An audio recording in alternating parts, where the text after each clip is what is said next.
Our country is hot, and hot as it can be. It's amazing. If you go back 6 months, it was cold as could be. It was an embarrassment what was happening. And now I think we have the hottest country anywhere in the world. I don't even think it's close. I was told that also in the Middle East. The three rulers, three very good men that were very nice to us, they said, this is amazing, the transformation of the United States of America. They've never seen anything go so quickly.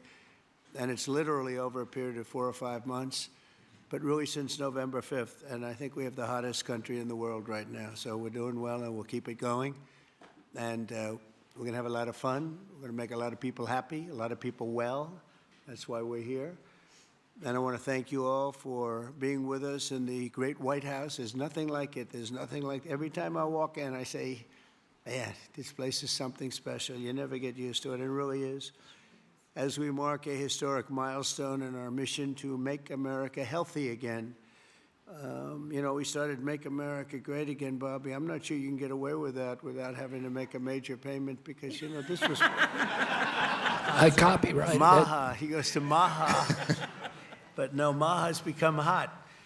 Over the past few years, we've built an unstoppable coalition of moms and dads, doctors and young people and citizens of all backgrounds who have come together to protect our children, very importantly, keep the dangerous chemicals out of our food supplies, get toxic substances out of our environment, and deliver the American people the facts as to really where we're going. And we want to have what we deserve, and we want to be healthy, and we want to have a lot of good things happen, and I think we're going to have that. I think this is just the beginning. We have some of the most brilliant people sitting on this panel, and likewise in the audience, I recognize so many. Many of them are in the administration. With us today is the man who fought harder than anyone I know to bring these issues to the center of American politics, our Secretary of Health and Human Services, Robert F. Kennedy, Jr. Bobby, thank you very much.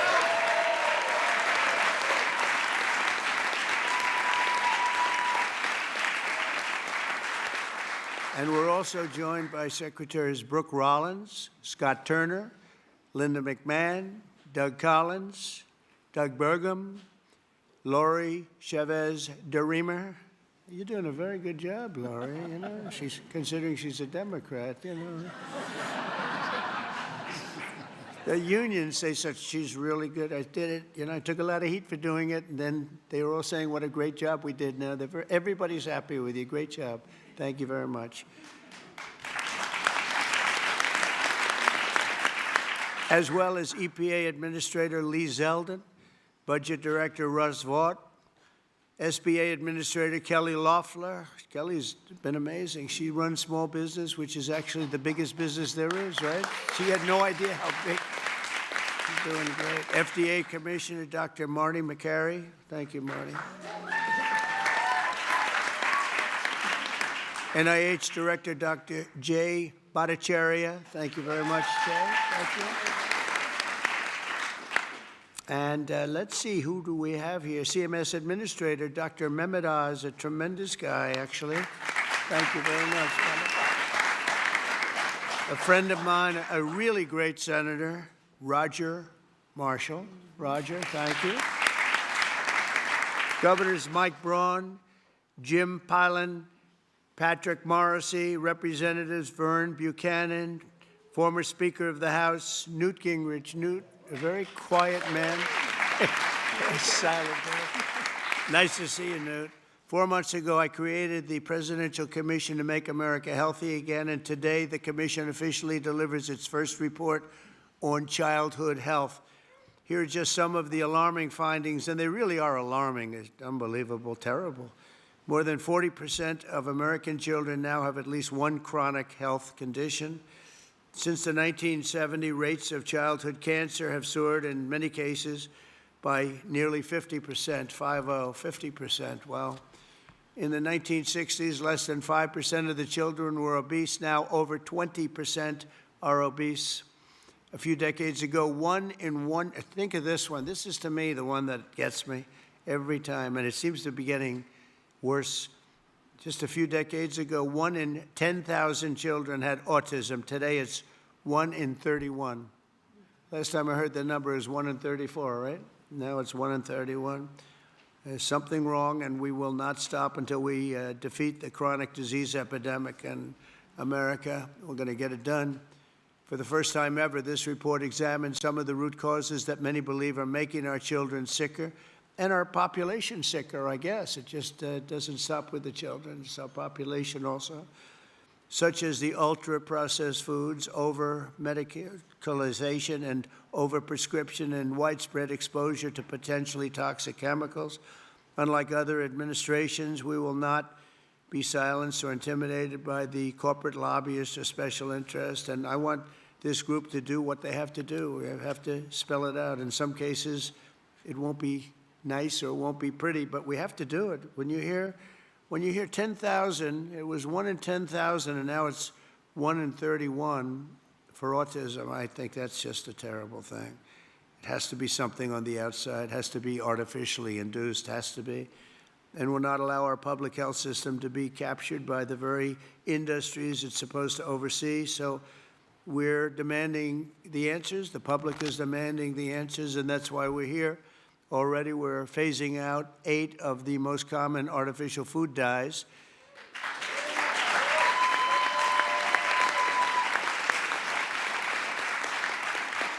And we ended the most serious conflicts of interest at the FDA. We had a lot of conflicts over there.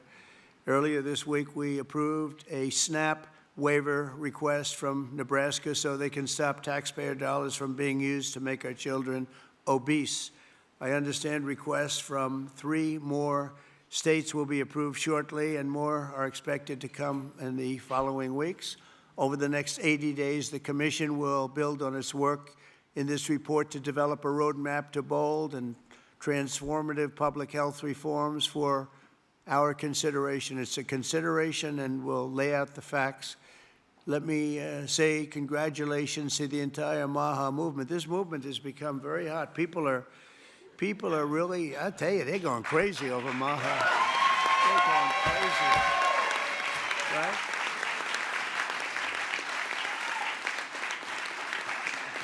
And I look forward to continuing the historic progress. And I will say this whole group, this whole table, they're very, you know, I use a word that's, because it's a beautiful word, actually. The Democrats took it and they used it instead of the word liberal. They used the word progressive. And normally I'd say you're very progressive, meaning you're far, they're not progressive. You are progressive. They shouldn't be allowed to use that word. And and so therefore I'm not going to use it to describe you, but you are far forward thinkers. You're amazing thinkers, and we appreciate having you. It's this tremendous talent around this table, the most respected people anywhere in the world, actually. And you know, I've been a fan of Bobby for years. He came up to see me 13, 14, 15 years ago, I remember, and he left. And I made a couple of the statements that he made because I agreed with the same thing, and we both went through hell. Do you remember that? It was a massive, but you know what? We turned out to be right. It was sort of interesting. But I've been a friend of Bobby, and he's been a foe, too. You know, he's tried to stop a couple of my jobs. In one case, he did stop a job, and I was really angry. And then about 4 months later, we went into like a depression. And I saved a hell of a lot of money by the fact that you stopped it. You're welcome. So I never minded. I always said, thank you very much for stopping that big job I was going to do. But he's a fantastic guy, and Bobby, we're with you all the way. And your beautiful wife is right sitting in the front row, and she's always been right there with you. And, you know, it was very interesting. When Bobby came, I really wanted Bobby to join, and he was doing very well as a candidate, really well. He was being treated very unfairly by the other side, but he was doing so well that they treated you unfairly. They had no choice. I think they said, in order to qualify, Newt, you had to have 80% of the vote, okay? Do you remember that deal? You had to have 80% of the vote in order to qualify to run against Joe Biden. And Bobby thought that was a little unfair, and that was about it. And he came on board, and we got very lucky, but you really helped, and I want to thank you very much, really. We're with you all the way. Thank you very much. So Bobby, if you'd say, give him your thoughts, please. Well, thank you very much, Mr. President. I do want to say something, because I get a lot of credit for steering this administration toward the MAHA movement. But I joined the campaign in August. I joined President Trump in August and became, went from independent to his campaign.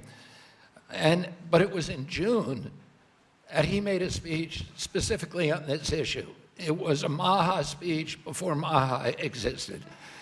And I took note of that speech at the time and thought there's a potential here for a common ground. So I want to thank you for your vision, for your courage, for standing up. President Trump is a populist president. He's a president, he's blamed for giving money to billionaires and all this stuff. We hear about that all the time. But he is on the side of the middle class, the working class, the poor in this country, people.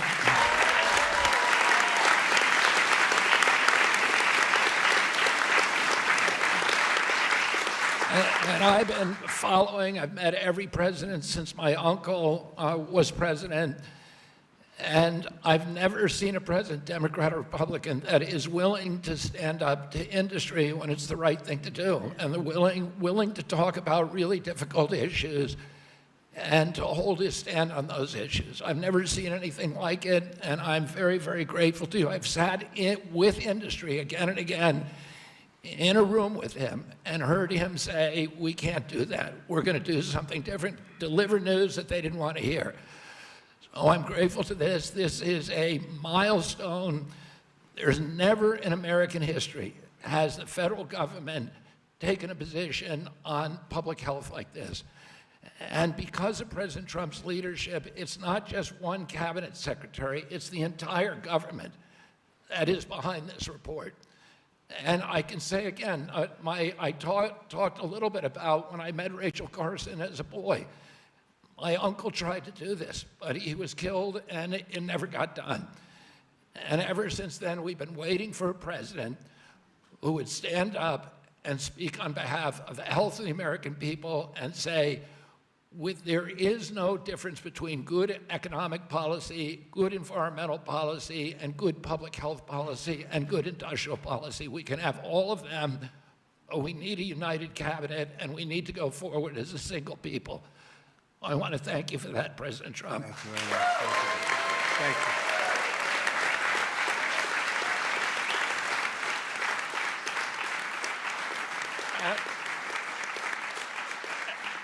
At its core, this report is a call to action for common sense. We've relied too much on conflicted research, ignored common sense, or what some would call mother's intuition. It's common sense that ultra-processed, nutrient-poor food contributes to chronic disease. It's common sense that excessive screen time and isolation lead to anxiety and depression, especially in children. It's common sense that exercise and healthy food should come before prescriptions and surgery. It's common sense that not all calories are equal in nutritional value. It's common sense that over-medicating kids is dangerous. It's common sense that we can celebrate the innovations of modern life while also demanding fearless inquiry into ameliorating the negative effects of medication, agriculture, and environmental practices. It's common sense that research funded by corporations deserves more scrutiny than independent studies. I'm so proud of this cabinet, and particularly Secretary Rollins and Administrator Zeldin, who, again, I'll say it a third time, worked late nights, early into the morning to make this happen, and to all the leadership from the White House staff, beginning with Stephen Miller, and Heidi Overton, Dr. Heidi Overton, with Vince Haley.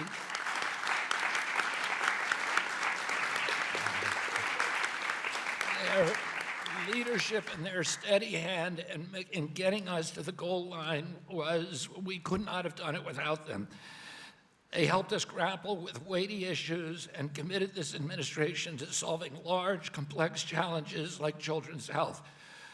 We're joined here by senators, advocates, governors who I have worked with, and CEOs who I know who are all ready to begin carrying out this mission. This is the beginning of a conversation, a national conversation that we are going to have with maturity, with nuance, for the first time in history, thanks to your leadership, President Trump.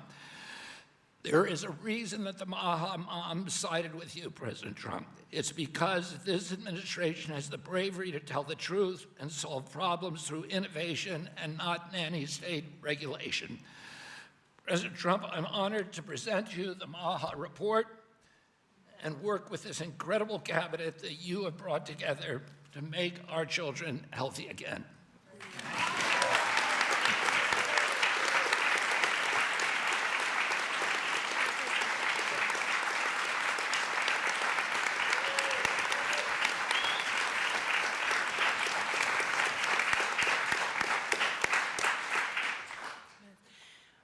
Three things. First, on behalf of an extremely grateful nation and on behalf of a lot of extremely grateful MAHA moms who are out there, Secretary Kennedy and Mr. President, thank you. I see a MAHA mom and grandma and our amazing Chief of Staff right there, Susie Wiles. I see a MAHA mom and Caroline Levitt and all across our cabinet. Sir, my oldest son, Luke, is here. Stand up, Luke. I am a MAHA mom of 4. And this hits particularly close to home for every single one of us in this room. That's the first thing.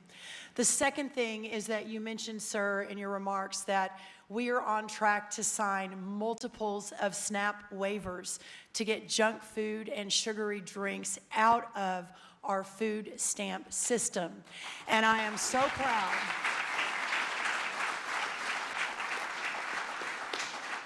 I am so proud to announce that on Monday, I was in Nebraska with Governor Pillen, where we signed the first one. An hour ago, I signed the second one for Governor Braun in Indiana. He may not even know that. I've got it right here, sir. I also signed the third one, Governor Kim Reynolds of Iowa, about an hour ago.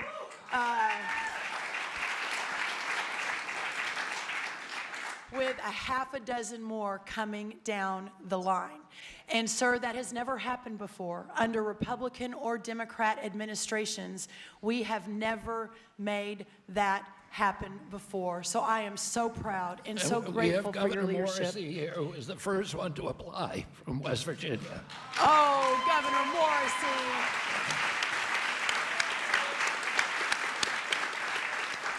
We will make sure you're at the top of the pile, sir. I apologize. Governor Sanders has been a leader. Governor Polis from Colorado.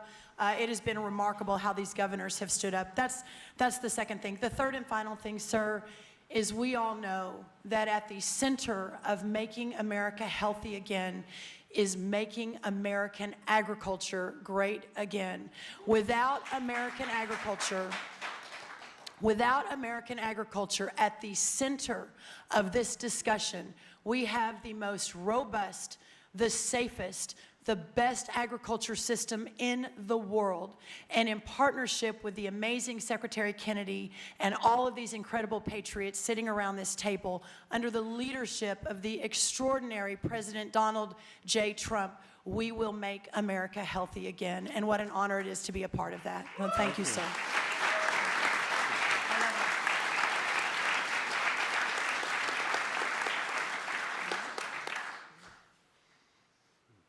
Mr. Policyman, you want to say something? Big policy man here. Well, so much has already been said, but in your remarks, Mr. President, you made clear. This is Vince Haley, by the way. In your remarks and in the report, it's very clear that there are no sacred cows when it comes to our children's health. We are showing the courage to turn over every stone to figure out, to investigate what is behind the chronic childhood disease crisis, and that's what this report represents, sir. Thank you, Vince. Thank you. Are you wanting to have other people speak? We've had everybody speak. Oh, good. Most have already spoken. That's very good. But the fake news wasn't here. What's going on? I mean, Oz, I want to thank you for your work. Would you have anything to say to the media? Thank you, sir. I think it's a moral failing if we don't address this, but it's definitely a financial failing as well. 50% of children are on Medicaid or on the CHIP program. It is an obligation we all have to address this reality. As you know, the cost of Medicaid has gone up 50% in 5 years. Right. I thank you very much for having the bravery to commission this report, and Secretary Kennedy, Secretary Rollins, Lee Zeldin, and everybody else on this panel for being able to effect what has not been done since this law for Medicare and Medicaid was written in 1965. God bless you. Thank you very much, Oz. Thank you.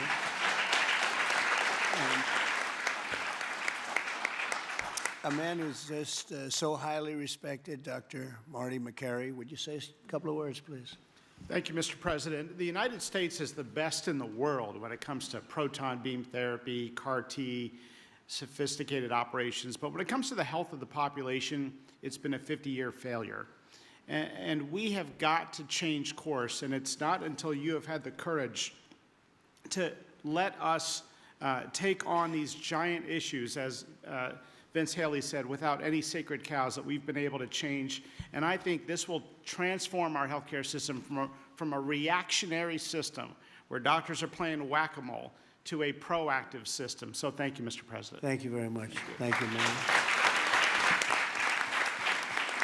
Highly respected man. Jay, please say a few words. Thank you. Thank you, Mr. President. I said earlier already that it's shocking to me that what this report says, which is that our kids will live less long, less healthy, more unhappy lives than we will as parents. We can't have that. I'm so proud to be part of this moment because that doesn't have to be the future. We can change things by doing excellent gold standard science, understanding the root causes of all these problems, reversing it. And Mr. President, this is an enormously important moment because it's from this moment forward, we will reverse course so our kids will live longer than us, will live more healthy than us, and will be happier than we have been. Thank you. Thank you very much. Thank you. Thank you, Jay. Good job, too. I have to say we have the greatest farmers in the world, and we love our farmers, and we want to pay respect to our farmers, and we always will. And we won the farmers by a lot in the election, in every election, all three elections, and we won by a lot. And I will never forget that, and they are foremost in our thought. And representing, I think, the farmers better than just about anybody can do is Senator Roger Marshall. Could you say a couple of words, Roger, please? Mr. President, we're not tired of winning yet. Congratulations. What a week you've had overseas, one win after another, one big beautiful bill across the House floor this morning. You're the best closer in the game, and this is one of the greatest days of my life professionally speaking as well. And I just want to acknowledge my MAHA mom out here as well, that my wife, Lena, was a MAHA nurse and a MAHA mom and a MAHA grandma. Now, Lena, will you please stand up as well, my wife?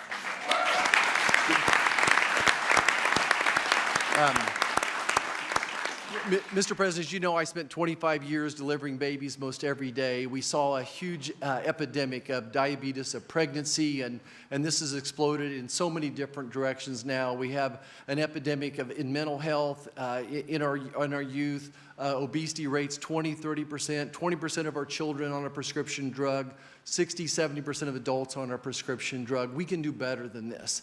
And it does start with the farmer. It starts with soil health. And I just want you to know that our farmers are so committed to this as well. And so many of them are already doing great things. They're making the soil healthier. They're using less pesticides.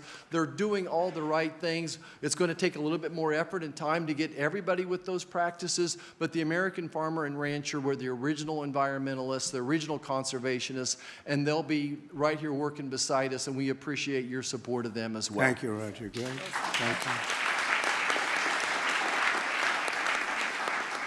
So I think I'll close by just saying that something happened a week ago that was very, very important, profound, but very important in so many ways. For years, I noticed that other countries paid much less for drugs and pharmaceuticals than we did. But I don't mean 2% less or 10%, which would be good, but I don't mean 20 or 25 or 30%. I mean, sometimes we paid 10 times more, 12 times more, 13 times more than other countries, where people from our country would be seen going into Mexico and seen going into other countries, leaving on trips and bringing their drugs home because they'd get in London, they'd be able to buy a drug for 1/10 the price of what it costs in New York City. And I watched this. And I watched it during my term, and I didn't like it. I didn't like it. And it's a very complex system, but, you know, we're smart also, maybe much smarter than they are. And at some point, we had to figure out, and I heard it was the middleman. Nobody told me who the middleman was. Nobody knew who the middleman was. Nobody ever heard. All I heard is the middleman. I said, they've got to be the richest people in the world, whoever they are. We don't even know if there is a middleman. All I know is that the drugs were 10 times higher and sometimes more than that. And I really got into it over the last year, and I figured the whole system out. And for various and sundry reasons, the United States of America was being screwed, and we were being taken advantage of and being laughed at for years and years. And I said, it's not going to happen anymore. And I brought a great gentleman, the head of Eli Lilly, in, who's great. He really is. He's great. He's done a fantastic job, and others also of the companies. And I'd have it out with him. I had debates with him, actually, and pretty much it was a debate that was impossible to lose. You had to be a real bad debater to lose that debate because they couldn't justify it. They tried to say, well, you know, we pay for research and development, and the United States has agreed to pay for 100%. I said, why? Why are we paying? And by the way, that wasn't even the number because it's still way too high if you took all the research and development. But you have other countries that are a lot more vicious than us in terms of their representatives. And they'd set a price for a drug and they'd say, tell the United States to pay for the rest. We were subsidizing the whole world. And I said, we're not going to do that anymore. We've been a laughing stock for so many years. The last 4 years, we've been a laughing stock. I said it. We were a laughing stock, and now we're the most respected and we're the hottest country in the world. We're going to remain that way. We're going to do that with drug costs, too. And so I said, I'm going to do something that's a very unpopular thing to do with a small number of people, mainly the people that own the drug companies and others. And I'm not even blaming them. They were able to get away with it. But it was really other nations that took advantage of us because the drug companies were under their thumb. And they would say, this is what I'm going to pay. And the European Union was right at the top of the list. Let me tell you, we're going to pay $20 for this, and we're not going to pay any more. And America would pay $240 for the same thing that they're paying $20. They said, tell America to pay for the rest. And for years, they went along aimlessly, and they did it. And I started making changes, and I'll never forget the end of my first term, which was very successful. We had the best stock market ever. We had the best economy ever of any president. We went up 88% in the stock market, as an example, and I think 116% in one of the other indices. And we had, we're doing well, but this whole thing with the drug costs always bothered me. And I started really studying it, and it's very complicated stuff. And I said, you know what? We are paying so much more, and I demanded favored nations. We're the biggest buyer, we're the best buyer, we're the most solid buyer, we're the one that paid for all of the research and development. And I said, we're going to do something that's earth-shattering. So at the end of my first term, I was so proud because it's the first time in 28 years that any president reduced drug prices during the course of 4 years. And you know what the number was? 1/4 of 1%. But it was down 1/4. Think of it, 1/4 of 1%. Very little. Essentially, they remained the same. But I wanted to get it down, and I was so proud. I thought I was the greatest guy in the world. I took it down 1/4 of a percent, and I had news conferences. I was bragging. I'm the only one that did it 28 years. And then I said, that's not very much because we were still paying so much more. And I decided I've got to break the system. And it's the most powerful lobby in the world, the drug company. Most powerful they are, the most powerful. And I'm not saying bad, good. I'm not saying anything, but they have tremendous power over the Senate, over the House, over the governors, over everybody.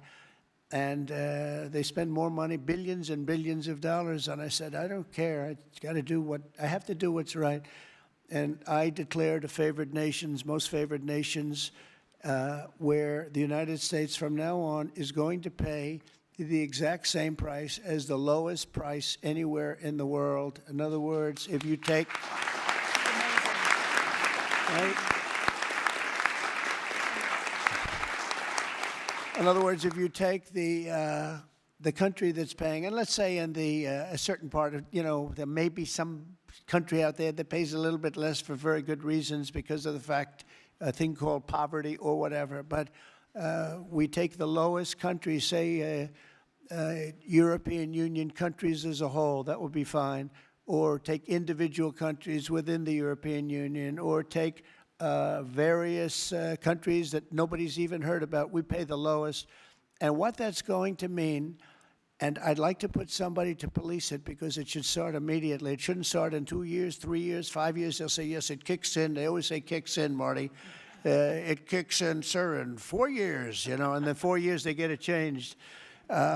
It should mean, so remember I told you I was happy with 1/4%. It could mean anywhere from 70% to 89% reduction in drugs and pharmaceuticals. That's a little different, right? And I've actually had some congressmen call me and they say, sir, can we talk about this? I said, no. They wanted to talk because, you know, there's tremendous power against them. And I understand that. And every one of them was covered. Senators were. I see Roger smiling, and Roger probably was too. But you know what? He wants to do the right thing, right? He wants to do the right thing. And we're doing the right thing. We're taken advantage of, and forget the drug company, we're taken advantage of by other countries that insisted with the drug companies that they were going to pay X dollars, and we're not paying any more, and you're not doing business here. And they were nasty about it because these people are almost sort of afraid of them. And we are going to now get a reduction in drug costs of up to 89% in some cases, but 50% would be a bad number. So think of that. 50% versus 1/4%. Think of that, 85, 89, 91, 72%. It's going to be massive numbers. It's going to be incredible for Medicaid, incredible for all forms of health care. Medicare is going to have a huge impact, so big that nobody can calculate it. I mean, this thing could drop by 25, 30%. The drugs are a very big part of it, right? So very big part. So it'll affect everything. It'll affect your whole life. The amount of money you're going to be saving is going to be incalculable. Nobody can believe I had the courage to do it. I don't think it's courage. I think it would have been courage not to do it. I tell you what, not to do it would have taken far more courage because I was tired of it. And I was listening to these guys, and they are, you know, they make a lot of money every year, millions and millions of dollars a year. And I agree, because at the beginning, because of the complexity, you'd walk out of a room, you'd hear them talking, and, you know, they almost convince you that it's a great system, it's a wonderful system, even though we were paying 10 times more. That's why they make $30 million a year, because they were good, but not any longer. And one of them just threw up his hands after I was just pounding on him. He said, I can't do it anymore. It's the hardest thing I have to do is trying to justify this damn thing. I can't do it anymore. One of the biggest companies, I just can't do it anymore. You're right. And as soon as he said that, that was like incredible, because I understood exactly he couldn't do it. He said it's the hardest thing he had to do is trying to justify why we're paying $200 for something and somebody else is paying $12. That is a neighboring country. Take Canada. I mean, people go up to Canada to shop because the prices are so much less, and it's not going to happen anymore. So we're going to take the lowest country anywhere in the world, and that's what we're going to be paying, and we'll be saving from 50 to 89%. And these are big, these are tremendous numbers. There's not going to be anything where we're paying 10 times more than somebody else. And one thing that is very important, and it's got to be implemented, it's done. I've done the order, it's done. But we have to get somebody that's got a lot of strength and a lot of power, because you have to implement it, because these countries are going to go down fighting. They don't want this to happen because they're going to go up. Now, there are many more people involved in the world than there are here. So they'll go up a little bit, maybe 15, 20%, and we're going to go down 60, 70, or 80%. But they will fight the drug companies. The drug companies are very worried that they're going to fight, and that's okay. If they fight, we'll just say, that's okay. We are not going to let you sell any more cars into the United States, or we're not going to let you sell any more wine or liquor or alcohol or something that's actually much more important to them than the drugs. And we're going to be able to force that issue if we need to. They should do it. We're basically equalizing. They should do it. And, you know, the drug companies should do just as well. This shouldn't be a hit on their stock. I don't think it will be. It's basically, it's going to be the same amount of money, but it's going to be redistributed. and it's going to be redistributed, so they're going to pay a little bit more, and we're going to pay a lot less. A little bit more because there's so many more. So it's a bigger number, and so, Bobby, I'd like to ask you and Dr. Oz and Marty, perhaps, and Jay, and maybe representing the world's politicians, I can ask Roger, who's so great with this whole subject, if you would be very, very tough and very, very, very powerful in a sense. It's not easy. You're going to have to get this done. The drug companies are going to say, well, they won't do it, and maybe they won't. And if they don't do it, we're going to not do business with that country or those countries. But we're going to have to be very tough until it's totally stabilized and equalized. And Oz, I mean, I see your eyes are gleaming because you've been talking about this for a long time, but you've never had anyone willing to do it. But I'm willing to do it. And I think it's going to go down as one of the most important things we've ever done because drug costs are going down. Think of it.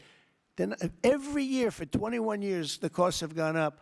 And now they're going down maybe by 85, 80. I'm telling you, 89% in 2 instances, 89% cut. Nobody's ever seen anything like it. So I'd like to ask Oz in particular, because you and I know each other. He's a very tough hombre, this one. He's tough as hell.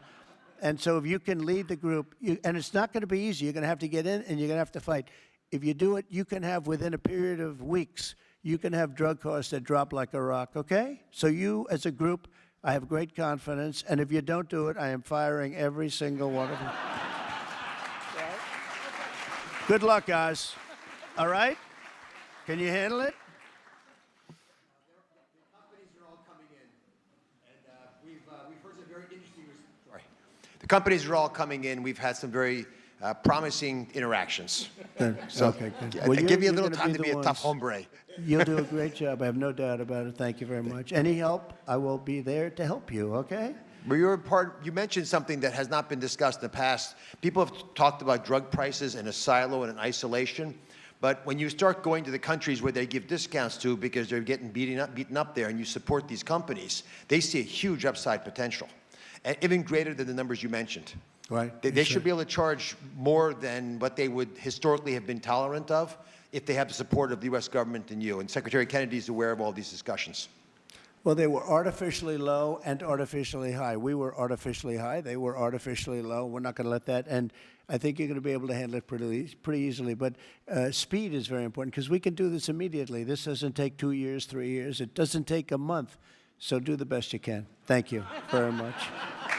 Thank you, everybody. Thank you very much. Thank you, Bobby. Are we concluded, Bobby? Yes. Go ahead. Why don't you Thank you, finish it Mr. off? President. Let's all give a hand for President Trump for his leadership. Thank you.